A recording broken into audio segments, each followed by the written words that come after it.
Sandy, you may go ahead. Thanks very much. Good evening and welcome to the formal virtual hearing of the City of Cambridge Committee of Adjustment. Thank you for joining us today as we stream live.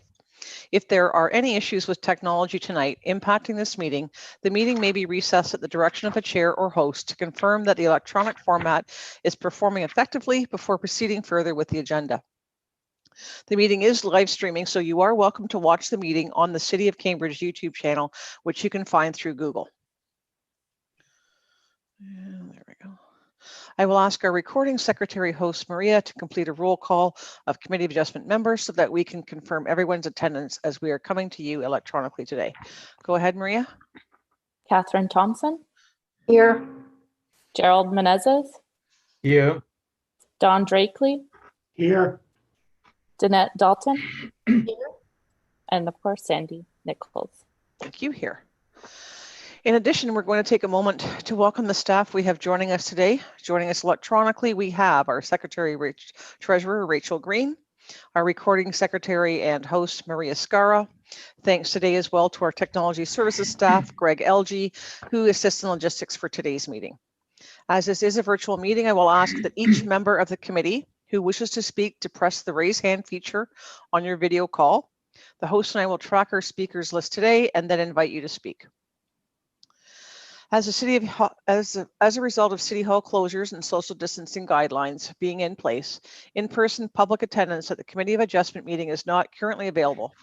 However, for procedures for electronic participation during the course of an emergency, allow for the public to provide written submissions to the City Clerk's office or to the Secretary Treasurer, Recording Secretary in advance of the meeting for items on the agenda. The meeting will be conducted as follows. The application will be introduced, followed by a presentation by planning staff. The applicant or agent will then come forward and explain their proposal. I'll ask at this time that when you do that, you mute your YouTube, please, or we cannot hear you. So before you come on live, we need you to mute your YouTube. Following this, the floor will be open to registered delegates who wish to provide comments on the proposal. Once the committee has heard all the speakers, they will deliberate and make a decision. You are welcome to stay and listen to the discussion. If you want to be informed of the decision for the application you are here for this evening, please ensure that you submit your name to Maria Scara, our recording secretary. Her email can be found on the presentation slides. Decisions will be mailed out within 10 days to everyone who has informed Maria of their name and address. Please note, if anyone is not satisfied with the committee's decision, you can appeal the decision to the Planning Appeal Tribunal. The last date of appeal will be noted on the written decision. Information regarding appealing a decision can be located through the tribunal's website. Some procedural rules before we begin. I am the chairperson for this hearing. All questions or comments shall be addressed through me. All individuals speaking before the committee must state their name and mailing address for our recording secretary. There is a 5-minute time allotment permitted per speaker. If you are representing a group, this can be increased to 15 minutes, but please advise the chair at the beginning of your presentation if this is the case. And finally, to the committee, I call this meeting to order. Are there any declarations of pecuniary interest? Seeing none, we will be starting on, just a reminder, I guess we are starting with A54/20- yes? Minutes. Oh, minutes. It's not there. See, it's not in my script. I would need to have, if I could have a motion on the minutes, please. Somebody's muted. I can't hear you. I'll put forward a motion to approve the minutes. Thank you very much, Danette. Seconder?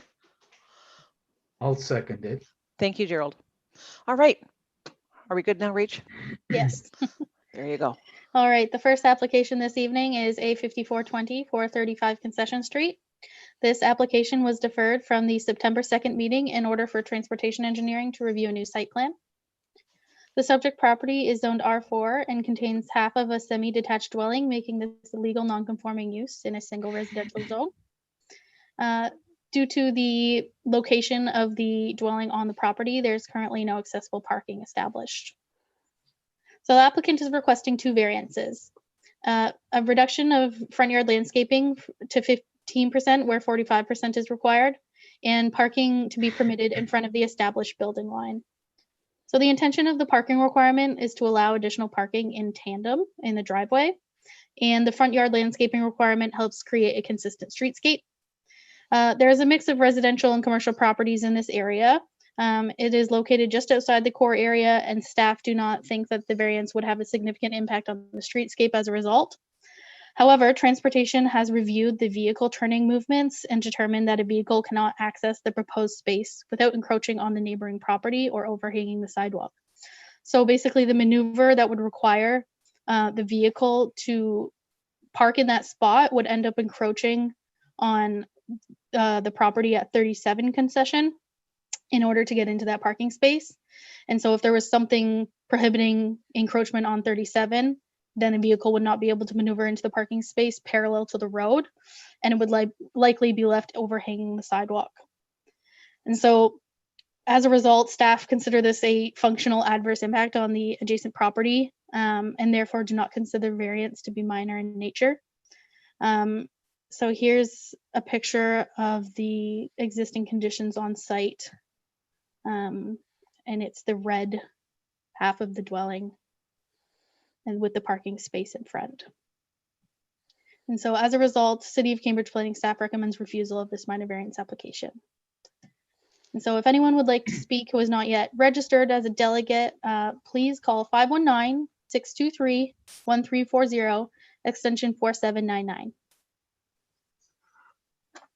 Thank you. I believe we have Kate Hoekstra and Tanya Rowley speaking for the application. Please Yes, be patient while our host invites Kate and Tanya into the meeting. This may take a few minutes. I'll invite Kate first. Speak who is not yet registered as a delegate, please call 519-623-1340. Hi, Kate. Yes, hello. Hi, can you mute the YouTube, please? Welcome, Kate, and thank you for joining us today. Just a reminder that you've got 5 minutes. Sorry, one second. I'm just trying to mute. It's not muted. Okay. I apologize. I'll invite Kate first.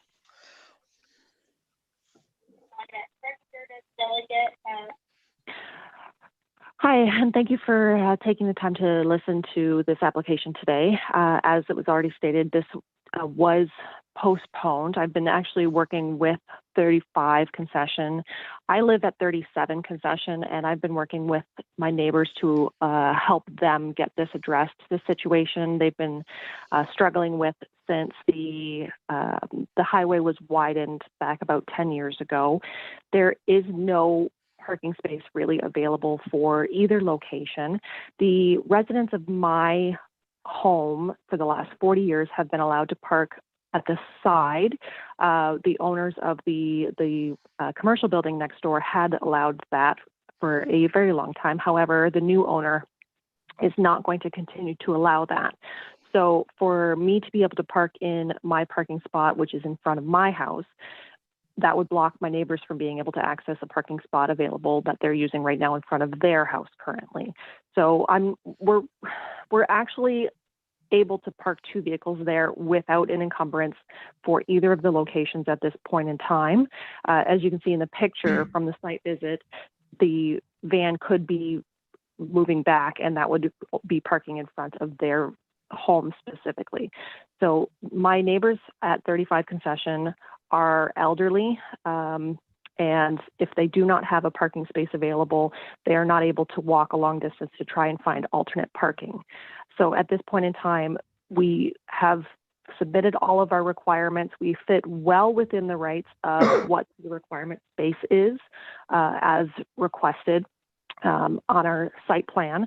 And you can see that as per the bylaws, we are well within the requirements for that. I understand that the transportation engineering had concerns about it being an encroachment onto my property. It's really more of a challenge if they do not have access, because then I'd have to be available or move my vehicle or whatever if they needed to get in and out, especially for an emergency reason.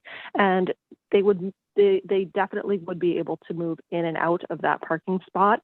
It would be the same requirements as any parallel parking space. And, the bylaws of having parking available for a residence, this is unfortunately the only space available for either of these residences is in front of the homes at this point in time. There is no other space available. There are no city lots available in the area. And the neighbor at this point in time is not allowing us to continue use into the commercial building. So we are requesting not so much a change in the current use, but more of an allowance for the current use to continue, which I understand would be requiring the variance applications for decreasing the amount of landscaping available, but we're actually just continuing the use. We're really only asking permission for the cut-in to allow access. That is the main point of the concern here. And as I said, they are elderly and on a fixed income. I've paid for everything to get done at this point in time because I'm really trying to help address this situation. And I would appreciate if you guys would consider that also as you are reviewing this application. Thank you so much. Thanks very much, Kate. Does the committee have some questions at all for Kate? Go ahead, Danette. Yes, sorry, I couldn't find my mute button again. Through you, Madam Chair. Kate, have you had any conversation with the neighboring property owner at 33? At 33, yes, we've had conversations. They usually have 3 vehicles in their driveway. They are not able to allow us to park in that space either.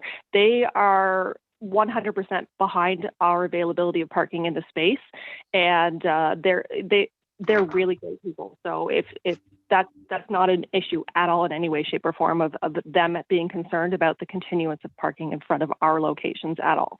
Has there been any conversation about gaining access to the rear of 35 and 37 through 33? You actually can't get there because it looks like you can from that subject property, but you actually can't because there's actually a massive fence there, and the only access point that would be able to be in there, you can't really see it because of the sight lines here, but the building that does from 43 actually wraps around the back, and there's only about a 3 or 4 foot space to get between there. So you actually cannot access it from that side, unfortunately. There is no access to the backyard. Thanks. Okay, yeah, I'm not seeing what you're seeing because I just have the aerial, which it's not zoomed in, but I mean, I guess there could be an opportunity here to do some landscaping that would allow some access to 35 and 37 from 33. No, there's not at all actually, because 37 you can't see from the aerial, but my home actually extends much further past the back. There isn't any access back there. There isn't any access. Okay. Thanks, Kate. Are there any other questions for Kate? I have a question for staff, but I'll wait until we listen to Tanya. Thank you very much, Kate. Thank you, No Kate. problem. Thank you so much.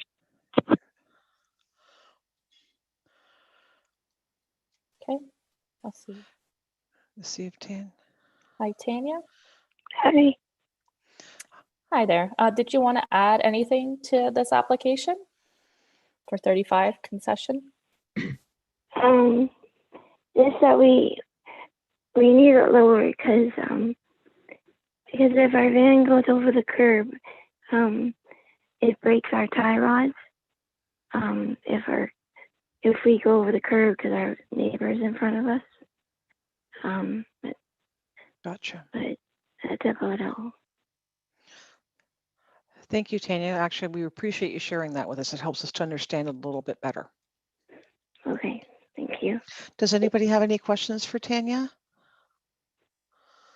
No. Okay, Tanya, thank you very much. Thank you, Tanya. Thank you.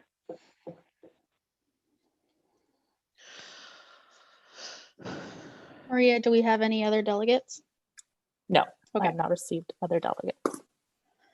Thank Madam you. Chair, Yes. I have a question for staff. Sure. The staff report says that staff are of the opinion the variance meets the general intent and purpose of the zoning bylaw and the official plan. It also says the impact is acceptable due to the urban nature of the area. With those two positive statements, staff is still recommending that this be refused. If that reason for that refusal is coming down to one issue, which is the encroachment onto 37 concession, has there been any talk about some sort of encroachment agreement or access easement agreement between 35 and 37 so that they could basically share that space? Thank you, Dawn. So I did propose that an access easement could be applied for. Again, it is another application to the Committee of Adjustment for a consent, which is $1,550. So that would be 37 would essentially have to give their authorization in order to give that easement, the access easement to 35. So I have provided that as an option. I didn't receive anything back, so I don't know if we want to get Kate back on the phone. I tried to Again, get it back. yeah, it is another application to the Committee of Adjustment. Here's a question from me. The reality is that this has become a problem because of the expansion of the road that's in front of them. It's not something that they've caused through any fault of their own. So we need to find something that works for these folks. Yes, and through the chair, I agree with that very strongly. I mean, this house here at 35 was built in 1910. They didn't even have cars in 1910. So this is what you would definitely call a unique circumstance. And I really hope there's some way that we can create some solution. Now, if there was an access agreement between 35 and 37, and it was approved or supported by the city, would that then allow for the curb cut in front of 35? Yeah, so basically this variance is to allow the parking in front of the building line, and then they would need to get their access permit from the region because it is a regional road. Right. So yeah, if the committee can choose to add a condition, but whether, you know, the neighboring property owner agrees to the access easement would be dependent on the owner. Through the chair, I have a question for staff.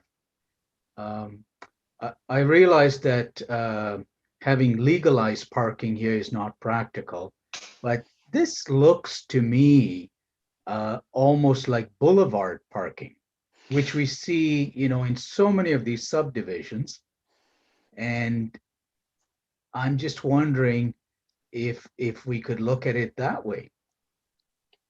So to my knowledge, there's not technically boulevard parking in this neighborhood. Transportation engineering did not comment on that. The issue is not once it's parking in that space. That's completely fine. The issue is when they're having to maneuver to get into that space is when they would encroach on the neighboring property. And so even with that boulevard parking, they are, you know, they're not on the neighboring property, they are on municipal property. And so that's where the issue is coming from. Mm-hmm. Through you, Madam Chair, and through to Rachel, I'd like to understand if the region had any conversation with these property owners about this change and how this was going to impact them in advance of them doing the work. So, sorry. That's okay, go ahead. You mean like to give them the access permit?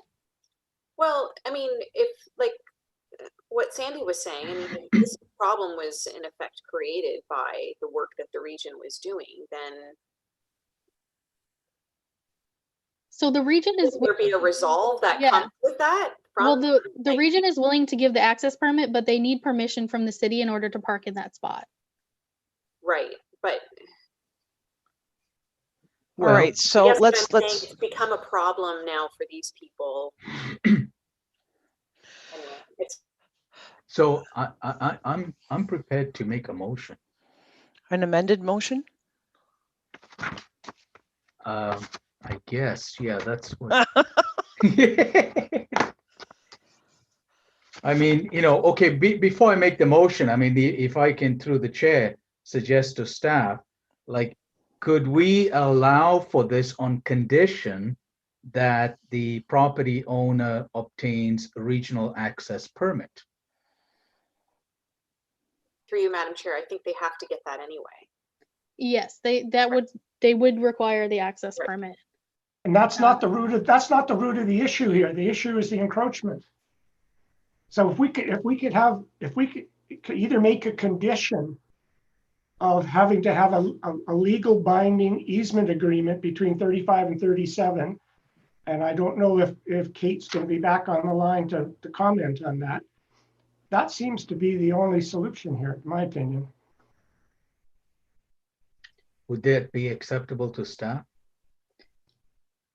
Yes, if the applicant can obtain authorization from the owner of 37, then that would be a condition that could be enforceable and fulfillable. They'd have to come back to you, to the Committee of Adjustment. All right, and I'll put this out here right now that if they have to, if that's the case, that they have to come back to us again, I don't want them to have to pay another fee on this. And that's within the committee's Okay. right to refund an Yep. application fee. Okay. Through you, Madam Chair, and I think legally what Dawn is saying is that it makes it legal. So if there was Yes. an issue in the future and 37 was sold to somebody else, and then Yep. all of a sudden they're not happy that 35 is parking the way they're parking, it kind of resolves some of that. Absolutely. I'm checking with Don too, with his expertise. Like, it makes it legal, but I guess I just want to make sure it's as safe as possible for these people as well, because it's not like it's just a little 2-lane road. It's a pretty busy road at times. So I think it's worse if we leave it alone, though. Like if we get the cutout in there, at least they can pull in properly. yeah, that's true. Yeah. Because And I if can that's well what the imagine they region are is saying- damaging their vehicle. Sorry. If that's what the region is saying that is needed to make it as safe as possible, then I guess that's the best case scenario in this case. Is Kate on the line, Maria? I will try to get her. Okay.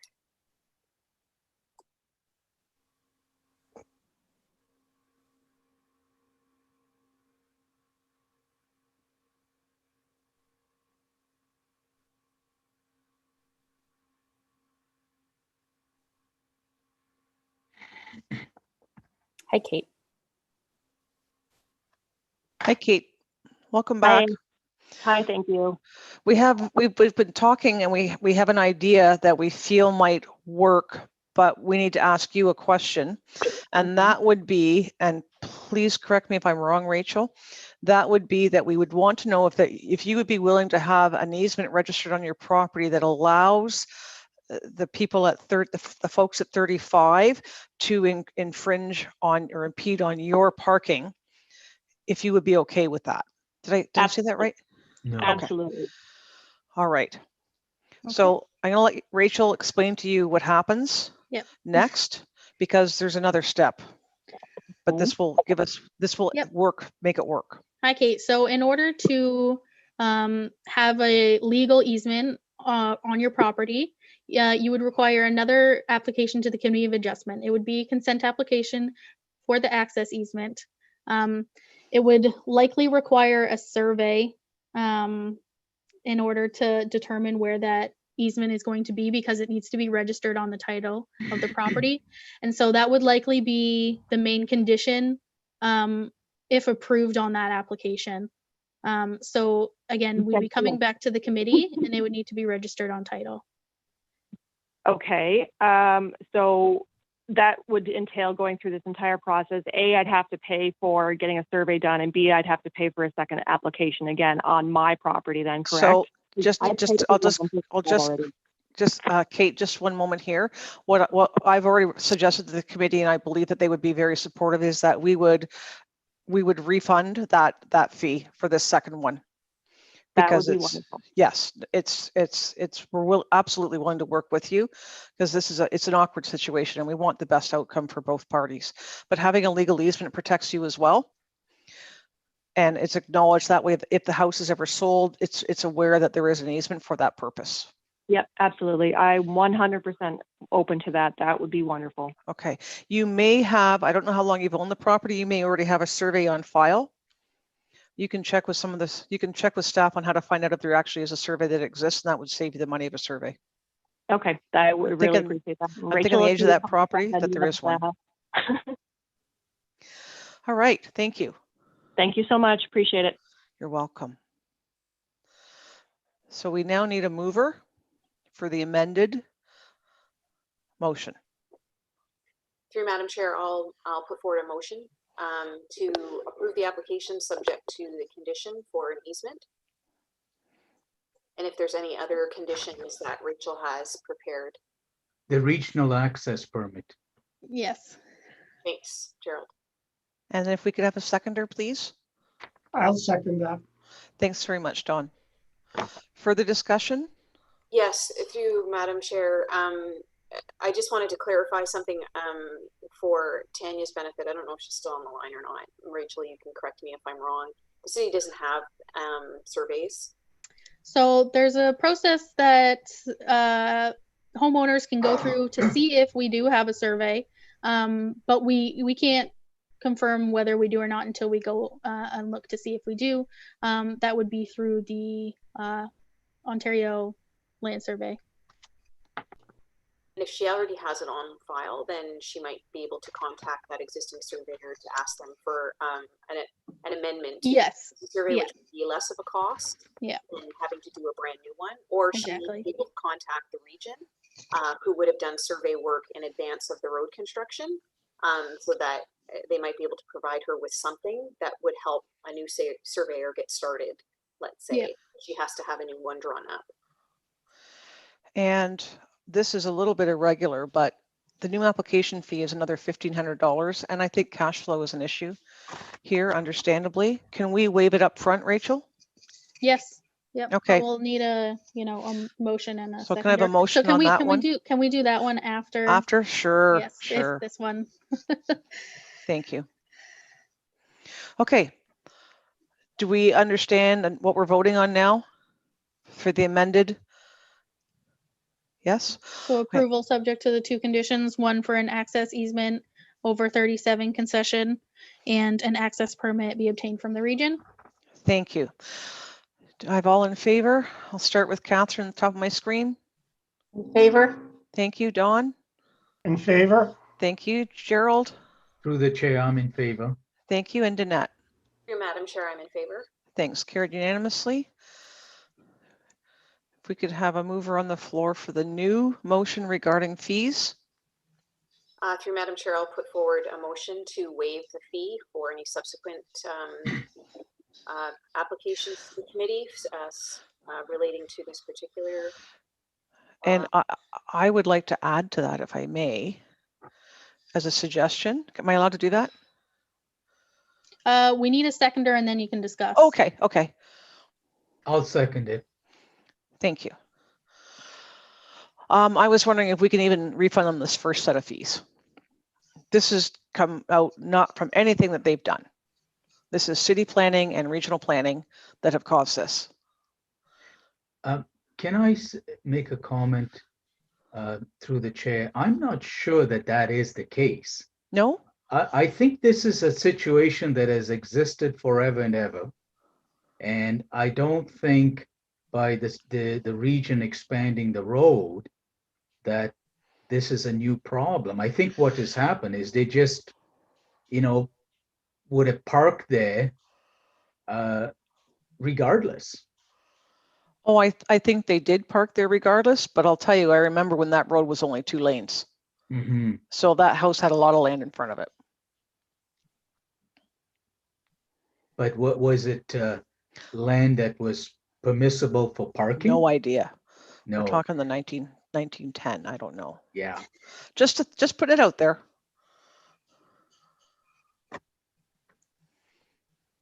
Through Madam Chair, I'd be willing to put a motion forward for this particular application to waive the fees, but I think from Rachel's perspective, we might need her direction here. That's got to be a separate motion. You can amend the current motion as long as there's a seconder. If you wanted to amend the motion to include both application fees, then someone would need to second. Through Madam Chair, I'll amend the application then to waive both application fees. Thanks very much. Do we have a seconder? Oh, we don't have a seconder. Motion fails.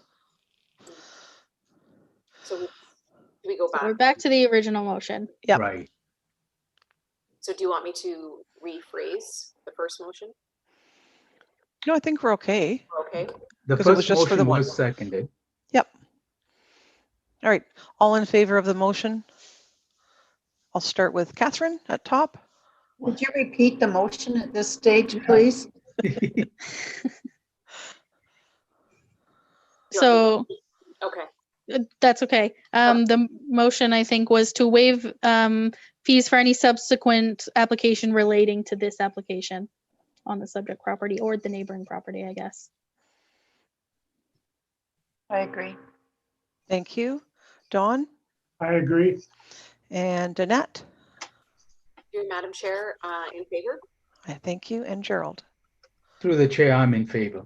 Thank you. Carried unanimously. There we go. Okay. Moving on to A62/20, which is 708 Linden. All right, so the subject property is zoned R6 residential with a site-specific provision in the Limerick subdivision, which permits a reduced lot area, frontage, and setbacks in the R6 zone. The applicant is applying for 2 variances. The first is a frontage of 10.19 meters where the bylaw requires 11 meters. And the second is a minimum lot area of 405 square meters where 450 square meters is required. The applicant is proposing a 1-bedroom accessory dwelling unit in the basement of the existing house with a separate walkout entrance at the rear. The intent of the minimum lot area and frontage requirements is to ensure there is sufficient space for parking, landscaping, and amenity area. The applicant can meet the required parking for the principal dwelling in the garage and one for the accessory dwelling in the driveway, while also maintaining the required front yard landscaping to maintain neighborhood compatibility. The rear yard setback also exceeds the minimum 7.5 required for all residential zones, and there is also additional open space directly to the rear of the property. So here is the concept plan. That area in the red is going to be retained by the primary dwelling unit, so it's just the other area. And you can see the entrance at the back. Here is a view from the street. The applicant can provide parking in the garage and in the driveway. We got some late comments from Energy Plus. They have no objection. They just wanted to let them know if they need a second meter for the second unit, they need to contact Energy Plus. So I just wanted to let everyone know that they did have comments. And the City of Cambridge planning staff recommends approval of this variance subject to the 1 condition set out in the report. And I'll leave this up in case anyone wants to call in. Thank you. So we have actually Tanver that will be speaking to this application. I will let him in. Thank you. Hi, Tanver. Hello, Tanver. Hello. Yeah, this Hi is there. Will. How are you? Good. How are you? You may speak to 708 Linden. Yes. May we ask what's the relationship of Tanvir? I'm the authorized agent. I did the drawings of the actual basement. Thank you. Please go ahead. You have 5 minutes. So as you can see, I'm looking for the variance for 2. One is the frontage of the house. The actual frontage of the house is 10.19 meter. The minimum requirement is 1 meter. And the lot requirement is 450 square meter, whereas my 5 square meter. So we are trying to Excuse me, Tanvir. You're breaking up. I'm not sure what's going on there, but we're struggling to hear you. Give me a second.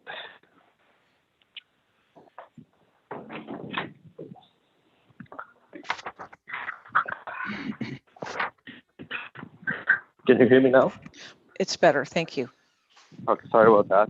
Oh, much better. So Maybe not. the two variants that I'm looking for is the minimum frontage of the lot, which is 11 meter requirement, and we are at 10.19 meter, and the square footage of the lot, which requirement is 450 square meter, and my property is only 405 square meter. So we're trying to get the variance to create a bedroom rental unit in the basement. Okay, thank you. Does the committee have any questions? So through the chair, I have a question. In the floor plan, there is something called a rec room that also has windows and looks like a closet. And what's that going to be used for? The thing is, initially when this plan was done, it was designed as a 2-bedroom basement. Then when we applied for the permit, we didn't know at that point that You're breaking up again. Sorry. When we applied initially for the permit, we were not aware of the square footage of the lot. So we designed a 2-bedroom basement apartment at that point. And then when we applied, city told us that we cannot get the approval because of the lot size. And then based on our last experience, we recommended our client that it's better to do with a 1-bedroom apartment rather than. Okay. So we just removed that wall completely, exactly the way. Did you follow that okay, Don? I think so. What this means is that that rec room cannot be used as a bedroom. We can remove the closet as well and just leave it all completely open. Okay. Are there any other further questions from the committee for Tanvir? Seeing none. Thank you very much, Tanvir. Appreciate your time. You. Take care. Tanvir? Anyone else, Maria? I have not received any delegates for this one.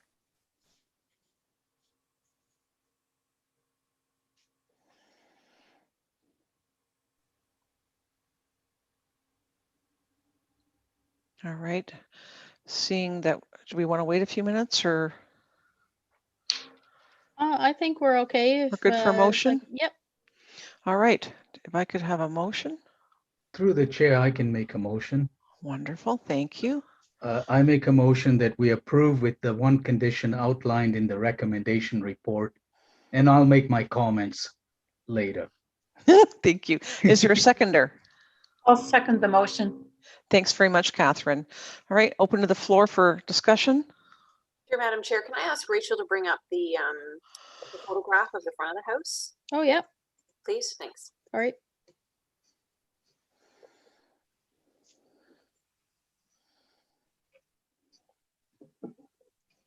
If I could, through the chair, if I could just make a comment on what we're looking at in this photo. I've driven by this property twice, once this week and once last week, and there's always been four cars parked in the driveway.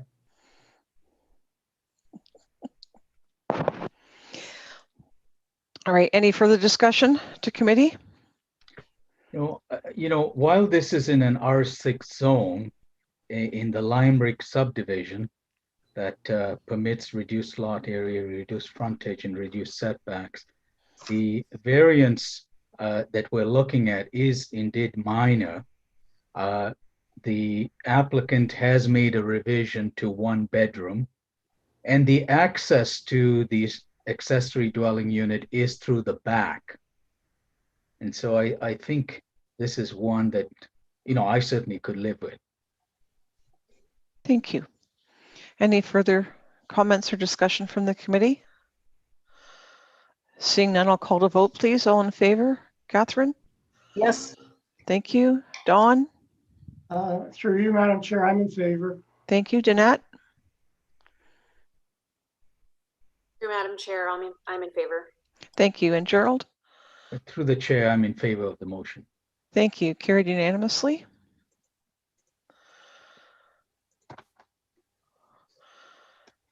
And there's something wrong with my agenda here. All right, we're at 86320, Sandy. Yep, hang on. There we Okay, go. yep. There it is. 15 Plum Ridge. You have the floor, Rachel. All right, the property is zoned R6 and is also located in the Limerick subdivision, which permits the reduced lot area, frontage, and setbacks in the R6 zone.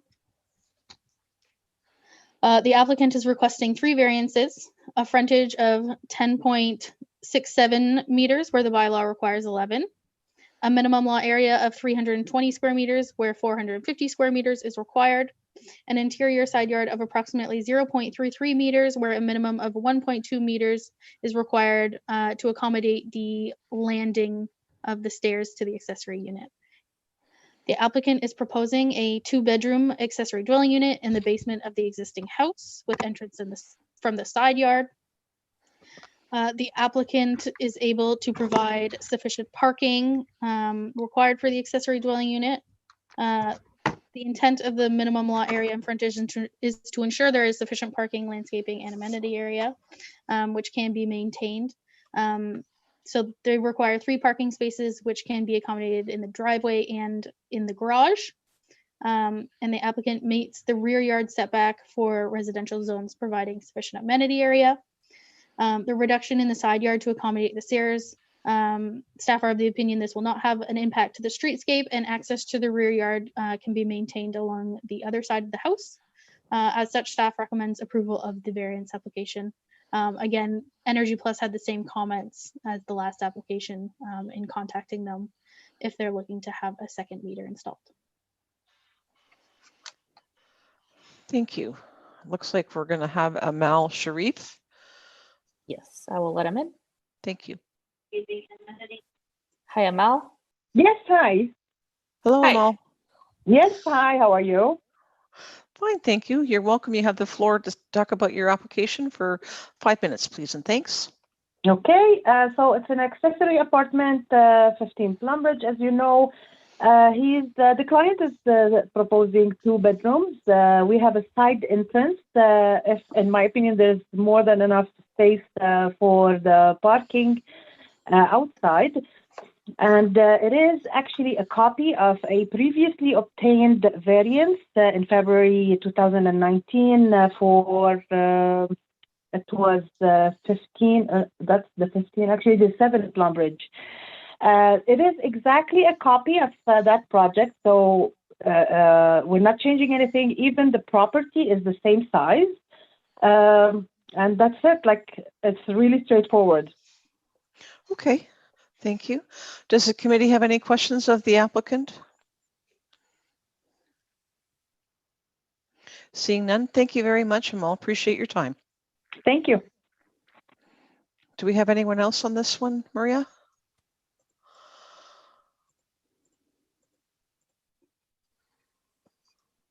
You're mute. Maria, you muted. Sorry. I have not gotten any more delegates. Thank you very much. Do we have a motion? I'll make a motion, Madam Chair. Thank you. I make a motion that we refuse this application, and I'll provide my comments later. Thank you. Do we have a seconder? I second the motion. Thank you, Dawn. Let's have a discussion. Madam Chair, a question to staff. Did the applicant who was just speaking say that this application has been made before? No, I think what they were saying is that there was a variance, a similar variance for a secondary unit at, I think she said 7 Plumridge. It was 7. That was approved in February this year. Thank you. Variance is identical. I'd have to go pull up that application, or at least the decision. They were similar from what I remember, but I can't say if they're identical. It was in February? Yeah, This year or last year? this year. Oh, see, it's a blur. Okay. I'm just pulling it up.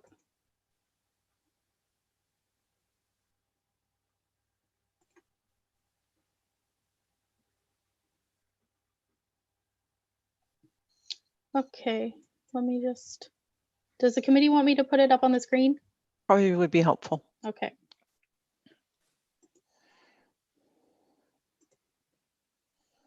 Can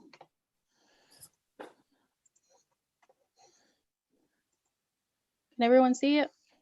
Correct. Okay, so the applicant was requesting a minimum lot area of 319.5, a frontage of 10.67, and an interior side yard of 0.35 for the stairs in the side yard, with the subject conditions. Madam Chair, that's almost exactly what the Pretty- current application is. Yep, pretty good. And Right. we approved it. But you know, I mean, our thinking on these accessory dwelling variances has evolved, and True. I don't think we are obliged to agree on something today that, you know, just because we agreed on it 6 months ago. If I look at this particular application, the interior side yard setback is not a minor variance. I think the 2 bedrooms is excessive, and you know, they're looking to widen the driveway even more. They're admitting right now that they need to widen the driveway to 19 feet to support additional parking spots. Gerald, but even though they may be widening their driveway, that's not subject to this application as it meets the requirements of the bylaw. So they could do that regardless of coming through for this variance or not. So I just wanted to make that quick note. No, that's good. But That's you're good right. to hear, Rachel. One application doesn't necessarily make precedence for another. Right. It's up to the committee to provide reasons. Yeah. So And I Well, think those- we've come a long way in our understanding of the Right. higher density zoning areas as well, right? So yeah. I don't know why you flip screens. I'm over here now. Oh, sorry, Sandy. I was going back to our. No, original- not you. For some Okay. reason, from this screen here to this screen here. So anyways, so do we want to have a vote, or is there some more conversation? So the motion on the floor is for refusal, I believe. Okay. Before we have a vote, we would need reasons, Well, we have detailed reasons. I think Gerald's got them ready. the reasons are the variance is more than minor. In our opinion, as our views on these applications have evolved, we do not feel that this is in keeping with good planning. It does not meet the 4 tests. I need more as to why it doesn't meet the 4 tests. Just Well- that it's not minor? Yeah, it's not minor. I mean, you know, you just look at the interior side yard, that's 73% variance.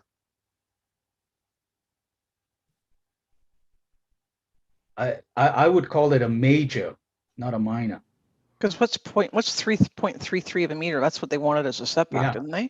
What is Mhm. that? 2 feet? Not even Just- that. To accommodate the landing. Yeah, but still, that's pretty narrow. Yep. Mhm. Okay. All right. I've got it Okay. All right. all written. You're good on Yep. that piece? All right, very good. If I could have a vote then, I'll start all in favor. I'll start of a refusal per Gerald's items noted. Catherine, Yes. thank you. Dawn, I support refusal. thank you. Danette, Hey, Madam Chair, I'm in favor of the refusal. thank you. And Gerald, Through the chair, I support the refusal. thank you. It carries unanimously.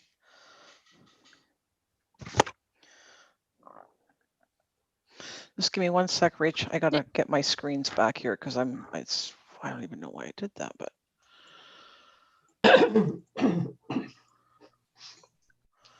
because I have lost. 1 sec.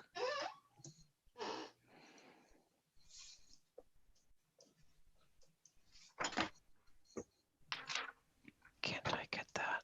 Oh, for goodness sake.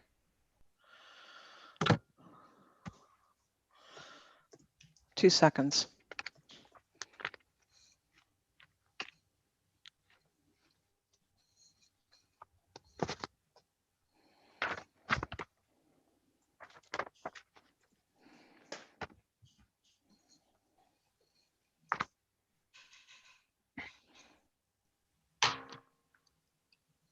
Sec. I'm having some technical difficulties here. Hang on. Bum, bum, bum, bum.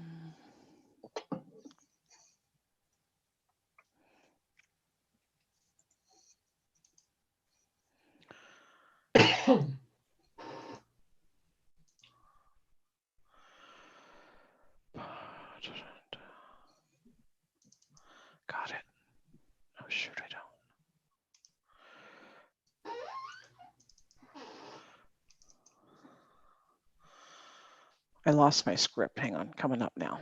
There we go.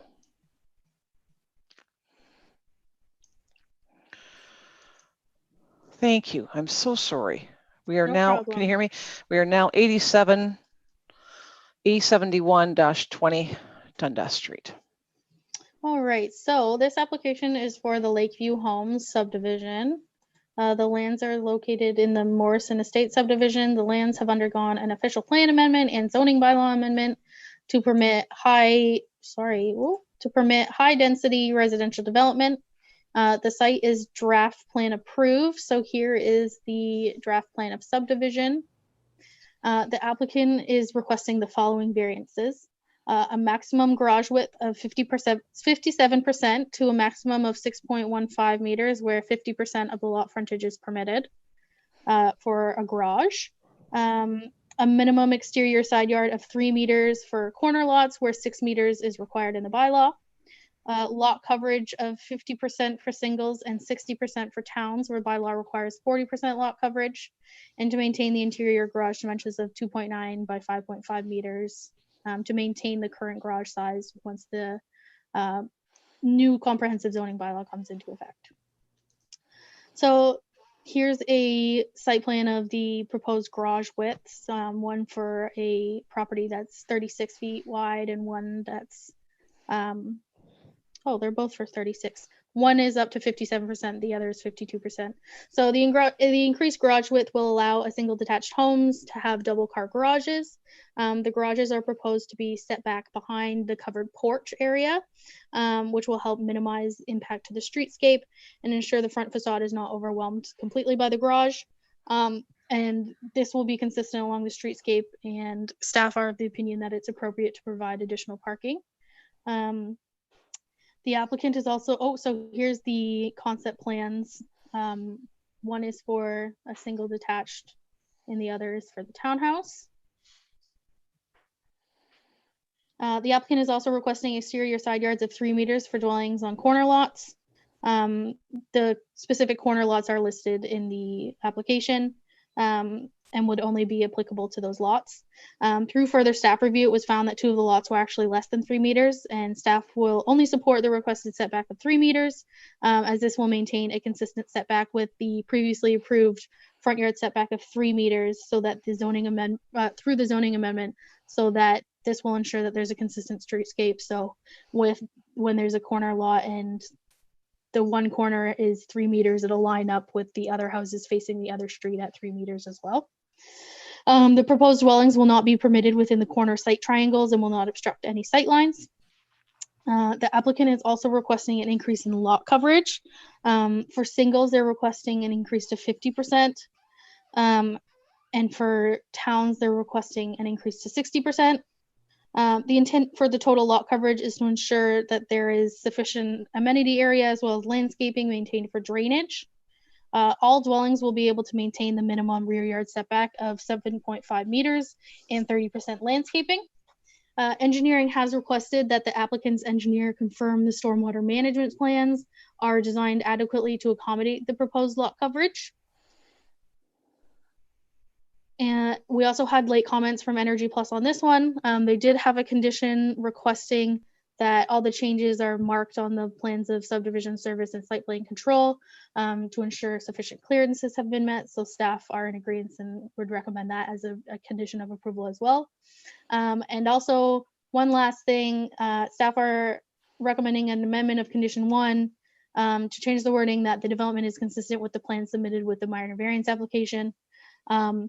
This is opposed to this will ensure that the condition is tied to the building permit as opposed to the plan of subdivision, which has already received draft approval. So it was just a misunderstanding of wording. So we just want to be clear so that this is tied to the building permit.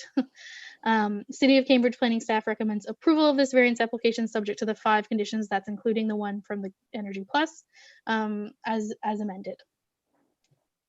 And I'll leave this up in case anyone wants to call into this application. I guess we are now waiting for Brendan. Yes. Brendan to join us. Hi, Brendan. Hi, Maria. How are you? Good. How are you? I'm doing well, thank you. So you may speak to the application.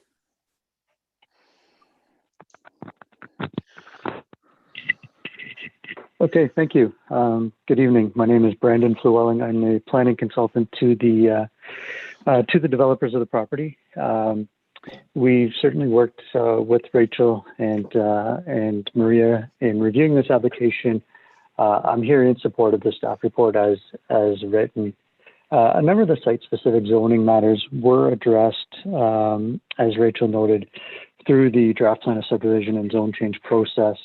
But now that we're working towards registration of the subdivision, the builder is working on detailed housing plans and noticed a few of these nuances that just weren't thought of or weren't considered at the time of the original application for zoning bylaw amendment. So the requests, while it might seem like there's a number of them, they're all quite minor in nature, and it's really to implement the detailed building plans that have now been prepared in support of the pending registration of the subdivision. So we're in support of the staff report as written. I do acknowledge that 2 of the variances were requesting exterior side yard setbacks of less than 3 meters, and we know that the staff report is suggesting that they only be provided to 3 meters, and that is okay. We accept that that reduction, understand the staff rationale for it, and can certainly make the housing plans work on those lots. So the staff report is written in terms of the variances requested and recommended for approval are fine with us. And also I would comment that we're okay with the proposed amendment to the conditions as Rachel just outlined. It's more for clarity purposes. I think the plan is to build very contemporary homes in the development. Through the elevations that you've seen of the proposed units, the additional garage width is really not. It's not as if the garage doors dominate the look of these homes, and we think that requesting the variance also just helps to provide clarity at the time of building permit. We spoke to zoning administrators and building plan administrators about how the building frontage is interpreted, and we just wanted to make sure, partially through the variance, that when they do go to apply for permits, that there are no further issues with respect to the housing plan. So I'll conclude my comments with that, but I'm happy to answer any questions that the committee may have. Thanks, Brandon. Are there any questions of Brandon from the committee? Through the chair, I have a question. Sure. You said that you find or you feel that all of the requested variances are minor. Could you please comment or justify how, when the bylaw says the maximum lot coverage is 40%, you're asking 50% for singles and 60% for townhouses, how that's minor? Through you, Madam Chair, I think as it is noted in the staff report, the intent of lot coverage is, it's to control the size of a dwelling on the property, but it's also to really ensure that there's sufficient amenity area within the various property or within the individual property, and the single detached homes as well as the townhouse dwellings that are proposed maintain all of the required rear yard setbacks to ensure that there is adequate private amenity area for each individual dwelling unit. So the lot coverage increase will, numerically maybe high. The impact on the ground is that there's still a reasonable sized rear yard meeting the zoning regulations and therefore sufficient rear yard amenity space for the future homeowners. Thanks, Brandon. Does anyone else have any comments for Brandon or questions rather? No, thanks very much, Brandon. Appreciate your time. Okay, thank you. Do we have anyone else online, Maria? No, we do not. No, thank you. Is there a motion for the floor? Before we do that, through the chair, can I ask staff a question? Mm-hmm. Sure. As a result of the request for these variances, are we seeing an increase in the number of units proposed for this site? No, I don't believe that these are actually impacting the number of lots that have already been approved through the plan of subdivision. So the number of lots is already set. This is Okay. not creating new lots or Okay. additional lots. Yeah. All right, thank you. Good question, Gerald. Mm. All right. Does someone care to make a motion, or are there further questions to staff?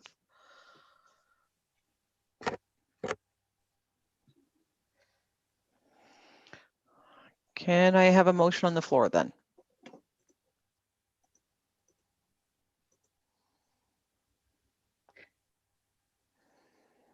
No Mm. motion? Well, Madam Chair, I'll make a motion. I think partly based on the answer to my question that I was given. Okay, I support approval of the application. thank you, Dawn. Do we have a Subject- second? Through the Sorry, chair, can I'll I just second it. interject? Subject to the 5 5 conditions? Conditions, Yes, correct. subject to the Okay. 5 conditions. Yes. Thanks. Thank you. All right. Any further chat amongst us on this one? Just a clarification, like in the recommendation report, we see 4 conditions, but there was another one added? Yes, that was from Energy Plus as Okay. they submitted Came in their late. comments late. Right. Yeah. Okay, thank you. All right, if I can have a vote then, all in favor of the approval with the 5 conditions noted. I'll start at the bottom with Gerald. Through the chair, I agree. Thank you. Danette? Your Madam Chair, I agree with the approval. Thank you. And Dawn? Through the chair, I agree. Thank you. And Catherine? Through the chair, I agree. Thanks, carried unanimously.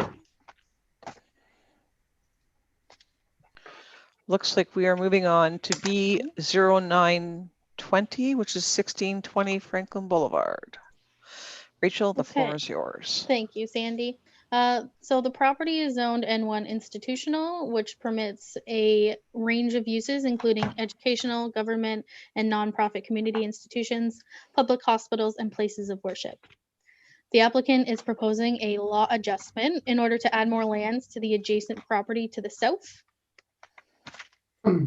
The applicant is proposing to demolish part of the existing church here outlined in yellow, where the new lot line is proposed. Outlined in pink here would be the area that would be transferred to the adjacent property. The proposal would facilitate the expansion of St. Luke's Place, a nonprofit long-term care home. So here is the proposed site plan. The new lot line would also result in the church losing some of their existing parking spaces. The applicant has indicated that they will be deficient as a result. Therefore, staff has recommended a condition that the church either obtains approval for a minor variance on the retained parcel or to demonstrate that they can provide more parking prior to final approval. And a site plan application will be required for the amended church property as well as for the future expansion of St. Luke's Place. The region has also indicated that a record of site condition be accepted by the Ministry of Environment to ensure there is no contamination to the lands being added to a sensitive use, being the long-term care home. With the recommended conditions, oh, sorry, here's the site visit. So that portion on the left-hand side is the portion of the church that's going to be demolished. The picture on the right-hand side is what's going to remain. And this is the parking area that they'll be losing as a result. And as well as their access to Franklin. I think I just quickly went over that. They have an existing right-of-way that's already registered on title over Part 3. So they will still have access to the property from Franklin Boulevard.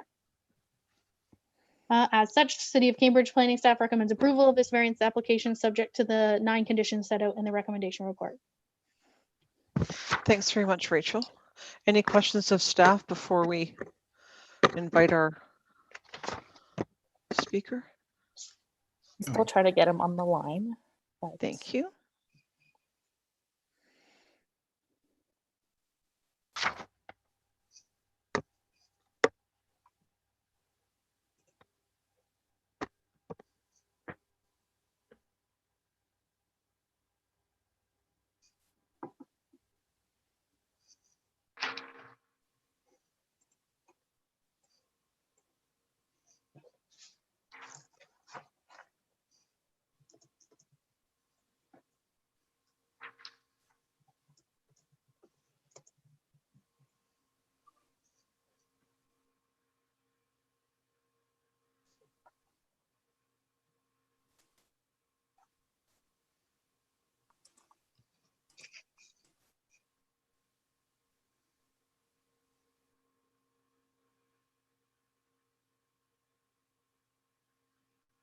No answer, Maria? It keeps saying it's busy. Through Madam Chair, can I ask a question of staff? Sure. Through Madam Chair, to Rachel, is there any suspected contaminants, or is it just because we're going from one? So the region has indicated that because of the long-term care use, that Yes. there's a possibility, I believe, of contamination. So that's why they're requesting the record of site condition. But they didn't, it's not noted as to what the use was prior? No, the potential contamination is actually as a result of the hospital, like the long-term care home use. Ah, okay. Yeah. Gotcha. Biological. Yeah.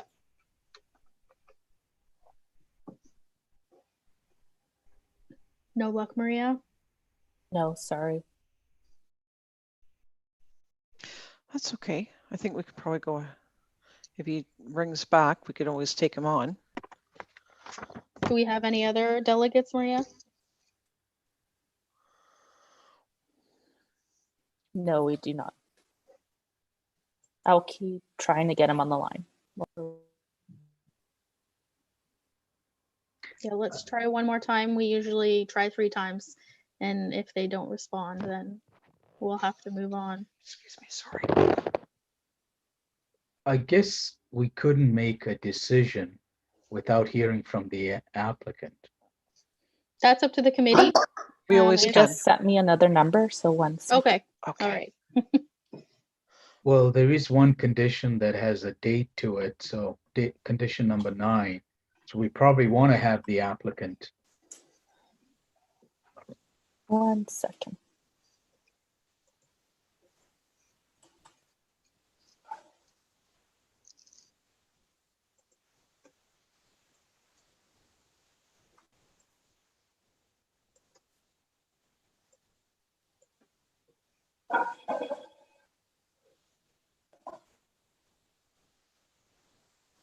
Okay, we got him.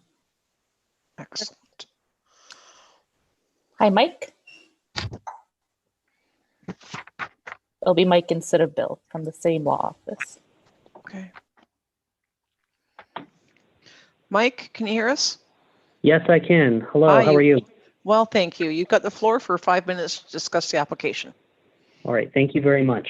I'll keep our comments brief. We think the planning staff's report lays out the situation pretty thoroughly. The application is to facilitate a need in the community, and that's long-term care placements. We think the application does a good job of doing that. We've reviewed the conditions set out by the planning department, and we're willing to address them. As was indicated in the planning staff's report, there is a parking issue on the retained parcel. We are looking at ways to increase the parking, and if there still remains a deficiency, we'll seek a variance at that time, but we're fairly confident we can make that work. I also have a representative from St. Luke's Place as well as St. Luke's United Church here to field any questions that may arise. And with that, I'll conclude. Thanks very much. Does the committee have any questions of the speaker? Madam Chair, I have a quick question. Sure, go ahead, Don. How deficient are you in parking? How many stalls? How deficient are we in parking? Yeah, at present, if no additional work was done, we'd be 25 spaces deficient. So that would go from 51 down to 26. So we're looking at adding some additional spaces, or potentially seeking a variance, or perhaps a mix of the two. And is this staff parking or visitor parking or mixed parking? Parking for congregation. Yeah, it would be typically parking for congregation members coming on Sunday, and part of the explanation here is that between public transit and the decline in weekly attendance, Congregation. They're nowhere close to using the maximum amount anyways. So they think this will work. We think there's also a way to add some more spaces. And if worse came to worse, I'm sure there's a way to share some spaces to place the long-term care home if there needed to be. In short, there's many ways to make this work. Okay, thank you. Thank you. Any further questions for Mike? No, seeing not, doesn't look like it. No, thanks very much, Mike. Appreciate your time. Thank you. And do we have anyone else then, Maria? No, we do not. Okay, super. Looks like we can have a motion on the floor, please. Through the chair, I'd like to make a motion. Super. Go ahead. I move that we approve with the 9 conditions outlined in the recommendation report. Thank you. Is there a seconder? Yes, through the chair, I second that. Thanks very much, Don. Any further discussion? I think staff has done a very good job. I mean, in terms of, the record of site condition, that's in condition number 3.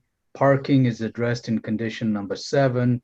The accessibility is addressed to condition number 6. So I think staff have done a really good job here in covering all the bases. Thank you. I would be on the same page with you. Any further discussion on this one? No? Don't see anything? All right. If we could have a vote, I'll start with Catherine. All in favor? Catherine? I agree. Thank you. Dawn? Through the chair, I agree. Thanks, Danette. Dear Madam Chair, I'm in favor. And thank you. Gerald, bring up the rear. Through the chair, I'm in favor of the motion. Thank you. Carried unanimously. Thanks, folks. We're moving on to B15/20, which is 8-26, Schofield. And Rachel's. Okay, so the subject property is zoned N1 RM3, which is a mixed-use institutional / multi-residential property. The applicant is requesting to convey a servicing easement here in yellow in favor of 8 Schofield, which is the property right next door. The property, which contains the Legion, was previously severed in 2017, which created the lot at 8 Schofield for multi-residential development. Through that application, engineering staff identified the need for a servicing easement in order to be serviced from the city-owned water main at Schofield and Courtney, that intersection right there. The water main has to be accessed through the existing service through the Legion's property. And staff is of the opinion that the proposed easement satisfies the criteria under the Planning Act and recommends approval of the application subject to the 3 conditions. Thanks, Rachel. Any questions of staff before we have the delegate join us? No? Thanks very much. Shall yours, Maria. Okay, we have Tyler speaking to this one. So easement satisfies the criteria under the Planning Act and recommends approval. Hi, Tyler. Hi there. Hi, can you mute the YouTube? Yeah, I just did. All right, perfect. So you can speak to the application now? Okay, great. Thanks very much. So my name is Tyler Mowat. I'm working on behalf of the Legion, who owns 26 Schofield Street. And I'm actually one of the owners of 8 Schofield. So we are just looking for, this was actually supposed to have been done through the initial severance, but through realtors and planners and a few layers of people that got missed. So basically, yeah, we're just looking to add this now as to complete continue with development of 8 Schofield. Thanks, Tyler. Does the committee have any questions for Tyler? No, relatively straightforward. Thanks very much for your time, Tyler. Appreciate it. No problem. Thanks very much. Do we have anyone else, Maria?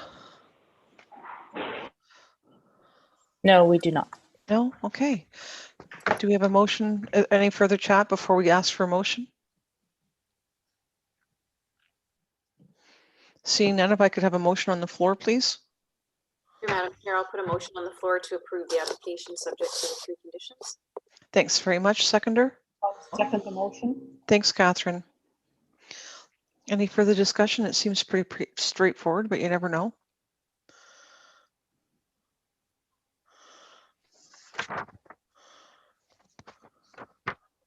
You thinking, Gerald?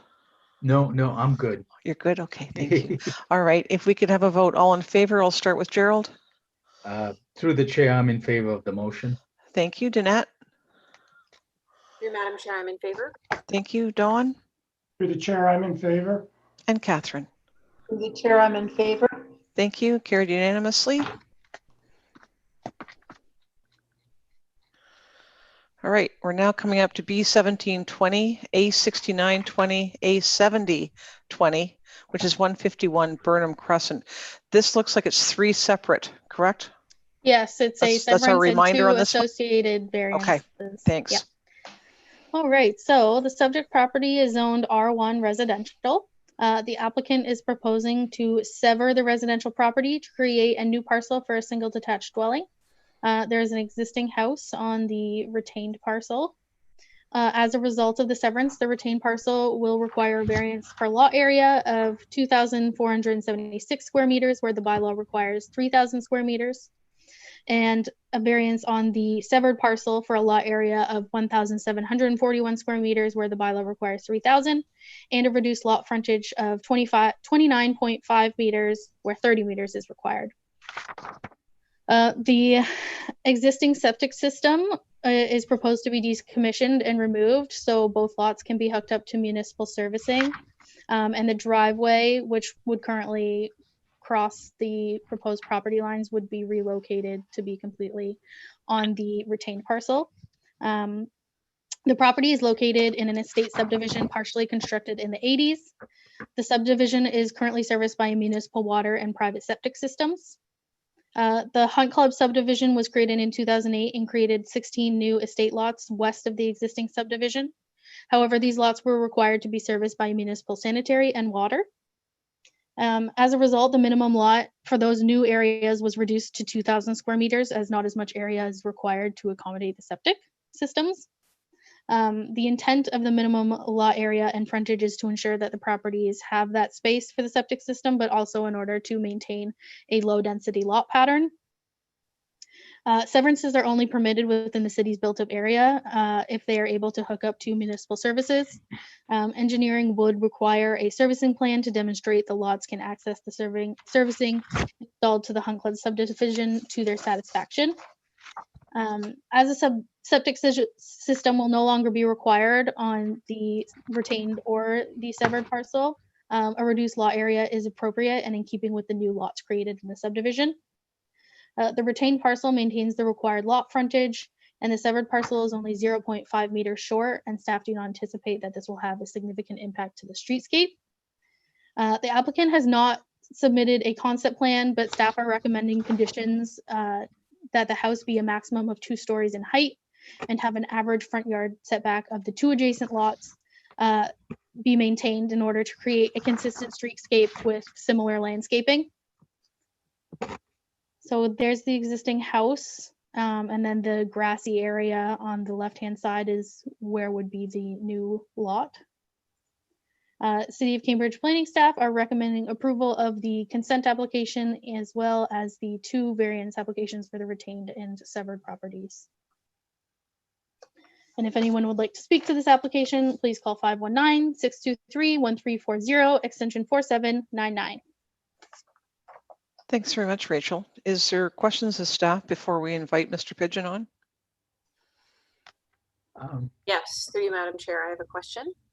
Please. Questions, actually. Are there any other properties in the Hunt Club subdivision that have converted to municipal services? Or is this? Sorry, so in the Hunt Club subdivision, let me just go out to this one. So that's most of these vacant lots over here. They had to hook up to municipal services. That was part of the plan of subdivision draft approval. Like, they weren't allowed to be created without being connected to municipal services. And so any new lots created within the built up area of the city also have to be hooked up to municipal servicing. And so as you can see, like, the last property is 140 and 141 to have that servicing. So they would be required to show our engineering staff that they can extend that servicing. Just through the chair. I have a second question, if I can.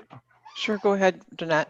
I think I know what it is now, but when you were on the site plan slide, yeah, there was an image of something, but I think now that I see the aerial, it's the driveway. Yes, the dark shaded area is the driveway. Yeah. Okay, thank you. Thanks. That helps, though, Rachel. I did appreciate that perspective, though, so thanks. Through the chair, if I could have a follow-up question relating to this. Sure. Looking at this air photo, are there any other existing estate lots here that have that are not on municipal services, that are So- still on septic.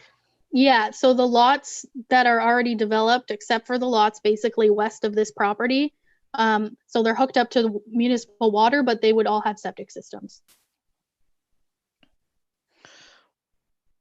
Mm-hmm. Yeah. Through the chair, I'm a little surprised at this proposal because, you know,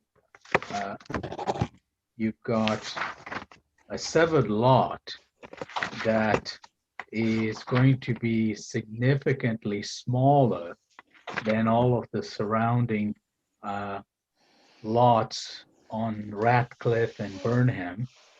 And I just question how marketable it's going to be. I mean, it's, you know, without having a proposal on what they're going to do, I get the feeling this is one that we're probably going to have a lot of variances come back in the future. And I'll say that we know that we can't actually, if they're, I would imagine that they're selling a lot, so they can't actually guess what would be built there. So that is that correct, Rachel? Yeah, I mean, if the committee has, if they want to request like a concept plan, they can do that. And they can add conditions that if they want to have something that's substantially be in keeping with whatever's proposed. Staff were confident that with the recommendations of a height limitation as well as the front yard, that it could maintain residential compatibility because it is such a large lot, but that's something for the committee to consider. And Rachel, a question, and I'm sorry if you've covered it. I don't think it was, but bear with me. Would this make this lot now the smallest lot in this estate subdivision? Mm-hmm. Yes, it would. So again, these lots over here are permitted to be a minimum of 2,000, and this lot would be approximately 1,741. So it is shy of that, but staff are of the opinion that the lot frontage is adequate and it won't look out of place on the streetscape. Okay, well, that's it for me for questions. Does anybody else have any further to staff before we invite Chris in? Excuse me.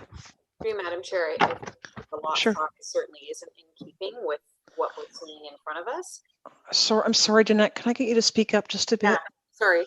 The lot size that's being proposed is certainly not in keeping with the plan of subdivision that we can see the aerial of right now. But I think for that reason, it's even more important that we do have an understanding of, you know, what is going to be proposed here. I think the conditions of keeping the front yard setback consistent and the height is certainly important. But yeah, it might appear a little odd considering the size of all the other lots. I'd be in, excuse me, in agreement with that. It's a valid concern.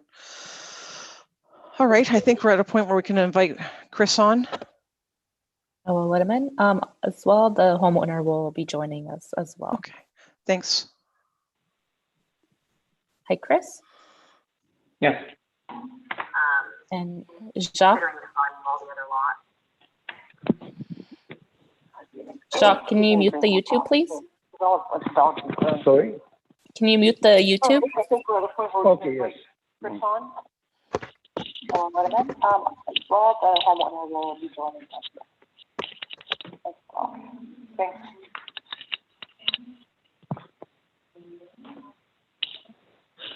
Okay, it looks like it's muted. All right, hi, Chris. Please go ahead. You have the committee's attention. Thank you, Chair and Committee of Adjustment members. So thank you for allowing me to speak to you tonight. So let me give you a little bit more background. So I did the approvals for the Hunt Club Estates, or the Hunt Club Plan of Subdivision, 330 acres to the west. And when we were doing that approval, it included Hunt Club and Ariscraft lands. When we did that approval by Plan of Subdivision, we were required to complete Burnham Crescent, Ratcliffe Drive, and then the third leg, which is Star Crescent, to complete those three municipal road allowances. And those three road allowances terminated in temporary turning circles. And Rachel, if I see that you put the delegation sign up, but it would be better for me if I had the aerial photograph. I think we have the aerial. Yeah, it is. There it is. Thank you. Yeah.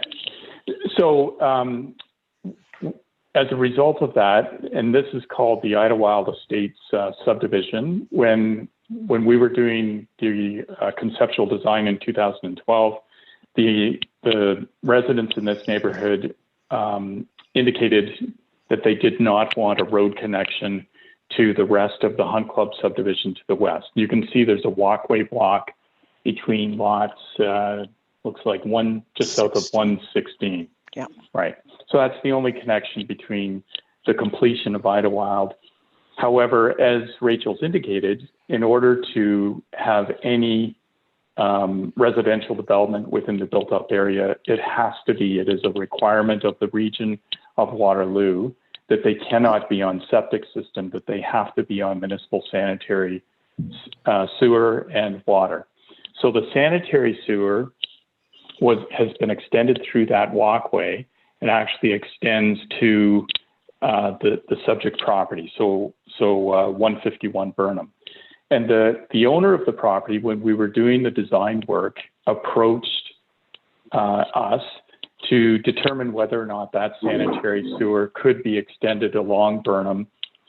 And it's a question of whether the sanitary sewer could have sufficient cover.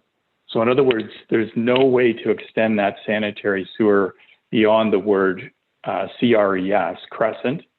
So there are no other lots in the existing Idlewild Estate subdivision that could be divided to provide for municipal sanitary servicing.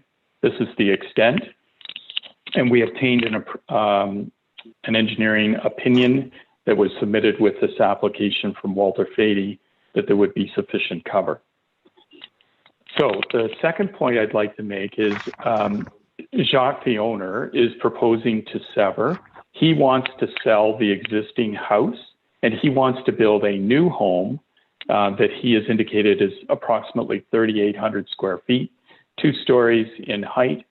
And I note there are some residents who've indicated that when they purchased, that their garage could not face onto the road allowance, and he would be able to accommodate that in his design. So he's not selling a lot for the purposes of someone else to build. He's selling his existing house and lot and wants to build new on that vacant lot, so the lot to be severed. And then the last point I'd like to make is that if you look at the configuration of this subdivision, so immediately to the north on Burnham Crescent, we have 2 existing estate lots because they're on private septic system, but the frontage of those 2 lots is similar to the frontage that is proposed in the severed and the retained lot. So the streetscape, if you were walking along Burnham Crescent, the streetscape is going to look quite similar to the north side of Burnham Crescent, if you will. So we had looked at as well extension of sanitary sewer on Ratcliffe Drive and further to the south on Star Crescent, and there just is not enough cover over the sanitary sewer for any further extension. This is the only lot that is able to take advantage of that. And you can see that those other lots to the west, around the west end of Burnham Crescent, towards the walkway, that those lots are of similar size. And those are my comments. Chair, I'd be happy to answer any questions of the committee. Thanks, Chris. Does the committee have any questions for Mr. Pigeon?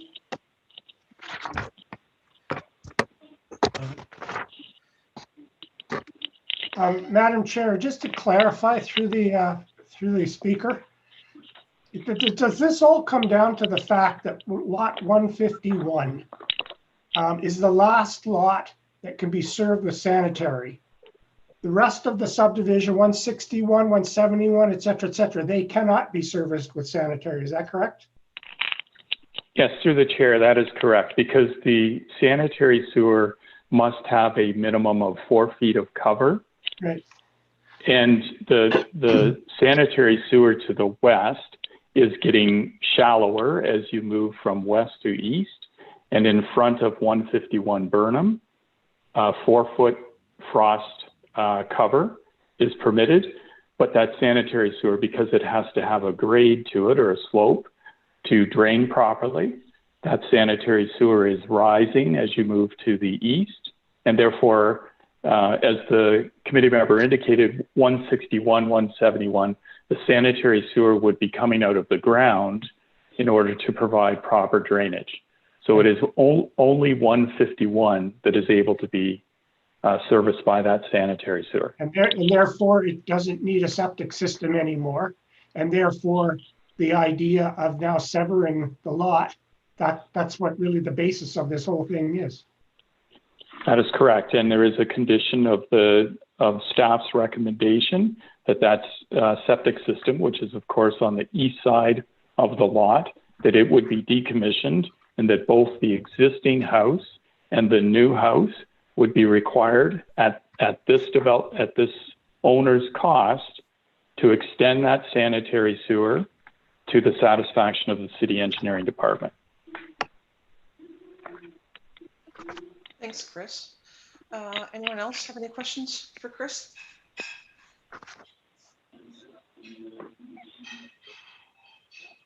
Gerald? All right, thanks, Chris. It doesn't look like there's any further questions at this time. Appreciate your time this evening. Did the homeowner want to add anything? I see we've got Jacques on the line. Did he wish to add anything? No, not necessarily. I just want to add that I started my due diligence 2 years ago. I consulted city staff, zoning department to see the feasibility. And that's where it came up that city is more pro to take off septic tanks, less and less possible. And the rest of, I just want to add to the Chris is not only the houses, the frontage of the houses that in front of me are similar to the new lot that I'm severing. If you continue Burnham Crescent as the map continues towards the Rat Cliff, most of the lots, if not 5 or 6, as you can see in the map, are similar to the new lot that I'm requesting, to the frontages of it. And right in my back, also there's the probably smallest lot, if not smaller than the new lot that we are requesting. So the question is, why not? It's not why yes, why not? When I bought this house, I was the last house. I wasn't against the other lot development, and if I can use the service, the sewer system, and if we can get rid of the septic tanks, why not? Because in this whole area, whoever bought it first, up until today, it's been over 20 years, 30 years. Each one of them had at one point of time a problem with the septic tank, and they had to change it. Just to mention, 9 months ago, my neighbor right across the street had to change his septic tank. There was leakage, damage, water leakage. So I don't see why not. Okay, thanks, Jacques. Appreciate it. Does any of the committee have any questions for the homeowner? Doesn't look like I see any. Oh, Danette? Yeah, I'm just going to ask you, Madam Chair, to the applicant, your agent was indicating that you were interested in demolishing the existing home and rebuilding. Negative. The existing home will remain. The new home will be built on the empty lot. The existing home will not be demolished. Oh, okay. I must have misunderstood then. No, the existing home will remain. Chris had mentioned that we will sell eventually. I'm going to build my own house on the empty lot. We will sell the existing home. Okay. Okay. And just to add on, just to clarify, We had already done our research. We know Ariscraft, it has to be Ariscraft stone. I will do everything the city requires to match the rest of the houses around the area and to match literally if the garage is necessary, as Chris mentioned, to be on the site. The land can accommodate. I don't mind whatever guidelines city gives to follow that in order to build. And I'm not going to build something awkward. At the end of the day, it's my house. I'm not going to build something that I'm going to get stuck with or embarrass the neighbors. Contrary, the neighbors are going to be proud of the new house. And they're going to be more like in the new subdivision, more like this than existing. All right. Thanks very much, Jacques. I think that's it on this. Maria, do we have any other? Yes, we have a few delegates. I'm going to leave Chris on the line just in case there's any questions. Thank you, Jacques. Thank you.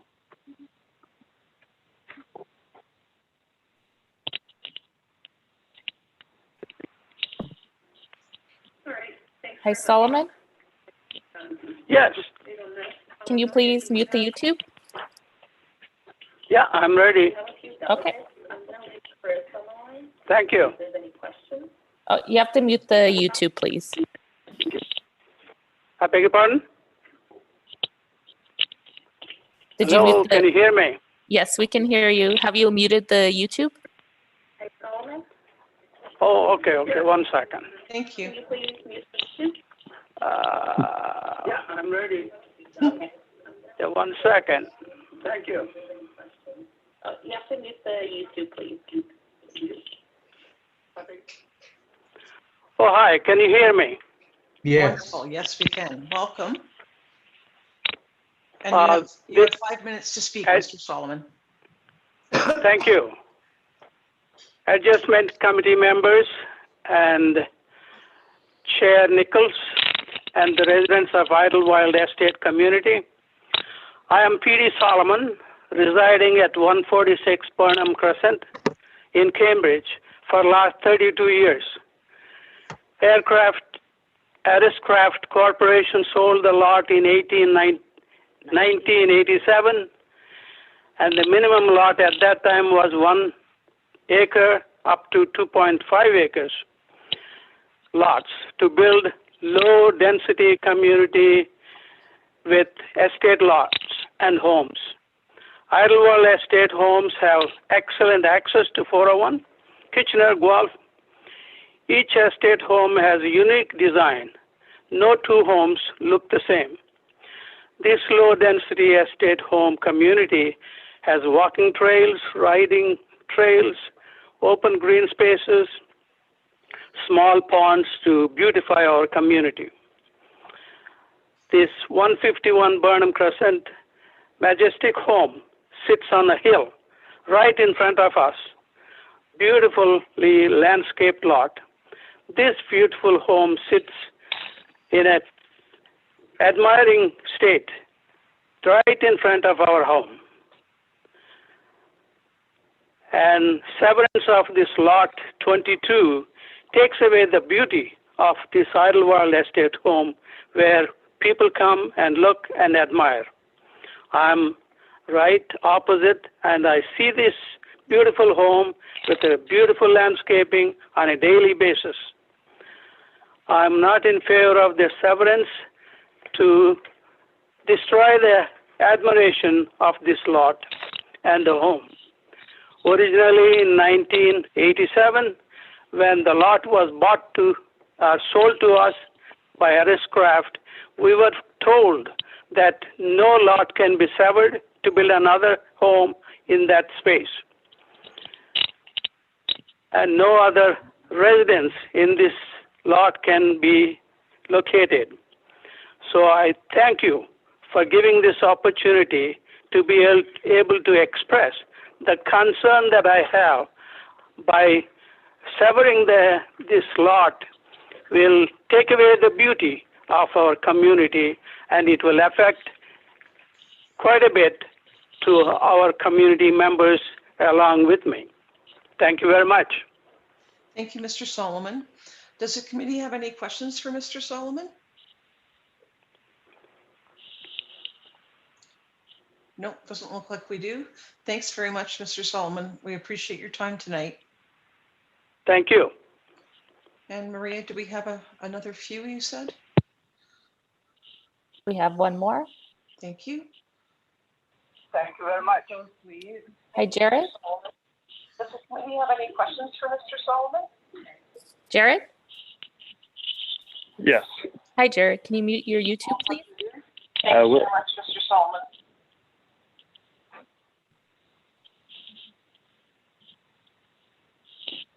Welcome, Jared. You've got, the floor is yours and you've got 5 minutes. Perfect, thank you. My name is Jared Harnish. I'm here with Amy Harnish, my wife. We are residents at 161, so we're the neighbors on the southeast. We've been here for 4 years. We purchased prior to the development going in, the new development on the west side. And so when we purchased the property, we were under the understanding, again, similar to Solomon, that there was to be no further development of the existing structures, or sorry, the existing lots, and those would all be remaining. So that's kind of where we're coming from. We did look to have a deferral on the date of this, so we could better prepare some information. So I apologize if anything is not detailed enough. But I'll just go through a few points as to where we currently are unable to properly assess the application for minor variance. Jared, Number one, I need you to turn up your volume. I think there's a fair number of us that are struggling to hear you. Okay. So in terms of a few items that we need to be able to better assess what this development looks like, this minor variance, number one, I don't think we have enough information to assess whether this is minor or major. All we know is that there's a severance lot that is approximately 20% smaller than the current lots, or sorry, the current minimums required for R1, and it is it's definitely smaller than any of the pre-existing lots that we have on that street.